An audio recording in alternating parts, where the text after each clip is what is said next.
First time పెళ్లి అయితే చూసాను నైట్ టైం. హలో గైస్, అలా అయితే మా సిస్టర్ మ్యారేజ్ అనమాట. ఇంకా మా ఫ్యామిలీ అంతా కలిసి వచ్చాం. పెళ్లి అన్నాక ఫ్యామిలీతోనే వస్తారో సింగిల్ గా రారంటారా? ఊహ తెలిసిన తర్వాత నేను చూసిన ఫస్ట్ పెళ్లి అయితే ఇదే అనమాట. ఫస్ట్ టైం రావడం పెళ్లికి నేను. ఈ ముహూర్తం అయితే 10:15 కి వచ్చిందనమాట నైట్. సో ఇంకా నేను మా డాడీ మా మమ్మీ కలిసి వెళ్ళామన్నమాట. ఇంకా మా ఫ్యామిలీ మెంబర్స్ అంతా కలిసి పిఠాపురం వెళ్ళామన్నమాట. పెళ్లి పిఠాపురంలోనే.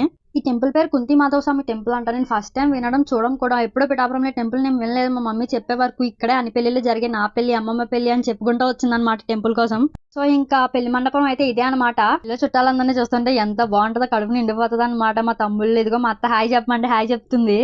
పెళ్లి అయితే స్టార్ట్ అయిపోయింది. ఇంకా పెళ్లి అలా జరుగుతుంది అనమాట. చూస్తూ కూర్చున్నాము. ఇంకా మధ్యలో ఆకలేసిందని చెప్పి లేస్ ప్యాకెట్ కొనుక్కోవడానికి వచ్చాను అమ్మతో పాటు. 8:30కి స్టార్ట్ చేశారు. 10:15కి మూతం అన్నారు. ఆఖరికి 1కి అయిందనమాట. ఇంటికి వచ్చేసరికి అయితే 3 అయిపోయింది.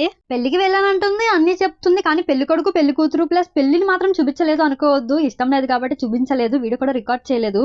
ఇంకా ఫైనల్లీ మా సిస్టర్ మ్యారేజ్ అయితే కంప్లీట్ అయిపోయింది. ఇవాళ గింతే, మళ్ళా రేపు కలుద్దాం.